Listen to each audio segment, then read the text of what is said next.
Como vemos, en ese momento las autoridades españolas vivían una situación muy tensa. Por un lado, Enriquillo, con su ejército establecido en la Sierra de Bauruco, a quien constantemente se le sumaban más indígenas y negros fugados. Además, algunos líderes negros se irían revelando con el tiempo, como Sebastián Lemba, Juan Vaquero, Diego de Guzmán y Diego de Ocampo.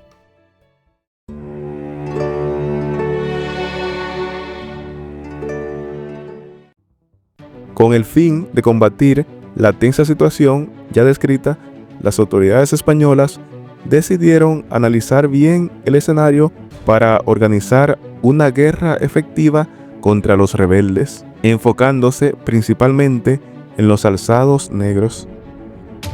Con tales fines, recaudaron grandes cantidades de dinero y trajeron muchos recursos militares desde España.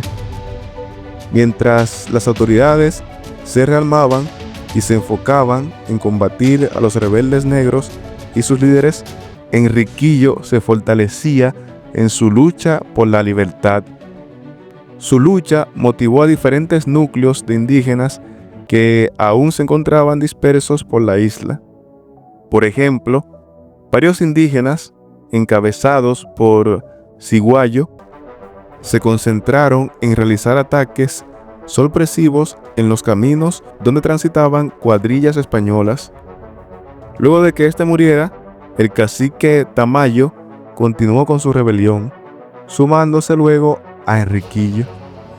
En vísperas de la tercera década del siglo XVI, Enriquillo llevaba 10 años de rebelión, establecido en la Sierra de Bauruco. Para poder lograr esta gran hazaña contra un imperio en ascenso, Enriquillo empleó tácticas muy efectivas. Por ejemplo, era muy estricto con su seguridad y constantemente estaba cambiando de lugar. No atacaban con grandes ejércitos, sino en pequeñas cuadrillas. Además, lo hacían de forma sorpresiva. Estableció una red de informantes quienes estaban pendientes de cada movimiento de los españoles y de inmediato le informaban. Esto les permitía ir un paso adelante contra sus rivales, a quienes sorpresivamente se les atacaba y quitaban las armas. Sin embargo, es muy importante destacar que, a diferencia de los españoles, como vimos anteriormente, los hombres de Enriquillo no eran tan crueles, pues no maltrataban a los prisioneros que caían en sus manos. Los españoles eran incapaces de terminar con esta rebelión de Enriquillo. Por más esfuerzos que hacían, parecía interminable. Se invirtieron muchos recursos en armas, hombres y demás pertrechos militares, y nada de resultados favorables. Por lo tanto, el mismo rey de España y en ese entonces emperador del Sacro Imperio Romano Germánico, Carlos V, decidió buscar la paz y negociar con Enriquillo. ¡Qué interesante! Después de tantos años de injusticia y crueldad contra los taínos, a quienes ni siquiera consideraban personas, este líder taíno logró combatirlos durante 14 años, logrando tener tanto éxito que ahora uno de los hombres más poderosos de la Europa de aquel entonces decide que hay que negociar con él. Para ello, en marzo de 1533, es enviado a la isla Francisco Barrionuevo con una carta exclusiva para Enriquillo, donde se le refiere a él como un noble al llamarlo Don. Barrionuevo salió de Santo Domingo en una embarcación acompañado de 200 hombres, llegando al pueblo de Yaquimo. Desde ahí se adentró al interior, dirigido por guías. Finalmente, pudo juntarse con Enriquillo, a quien le entregó la carta ya mencionada, que venía directamente del emperador Carlos V. Entre otras cosas, Barrionuevo le dijo: quiero que sepáis que la guerra no se os hará como hasta ahora, aquí en el tiempo pasado. Ni os podréis esconder, aunque fuese un cori o un pequeño gusano debajo de la tierra, porque la gente de su majestad es mucha, y el poder real es suyo, el mayor que hay en el mundo. Enriquillo le explicó: Y si hasta ahora no he venido en ello, ha sido a causa de la burla que me han hecho los cristianos, y de la poca verdad que me han guardado, y por ello no he osado enfiar en nombre de esta isla. El transcurrir de las conversaciones se fue desarrollando de manera muy armoniosa y cordial. Finalmente, Enriquillo aceptó el tratado de paz ofrecido por el mismo rey de España y emperador Carlos V. A cambio de esto, a Enriquillo le ofrecieron tierras, ganado y un asentamiento donde establecerse con su familia y allegados. Además, se le otorgaría el título de Don, un privilegio perteneciente a la nobleza. Luego de firmado, Barrio Nuevo retornó hacia Santo Domingo para ratificar dicho tratado ante la Real Audiencia. Lo acompañó un aborigen, compañero de Enriquillo, llamado Gonzalo. Después de 2 meses, Enriquillo decidió bajar de las montañas y llega a Azua, donde es recibido de manera alegre, como si de un héroe se tratara.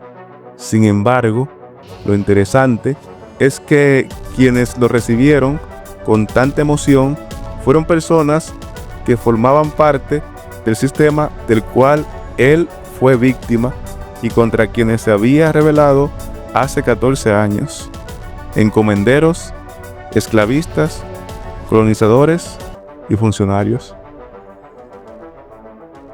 Después vino a su encuentro en un barco el indígena llamado Gonzalo, quien había acompañado a Barrio Nuevo para ratificar el tratado ante la Real Audiencia, pero no regresó con las manos vacías.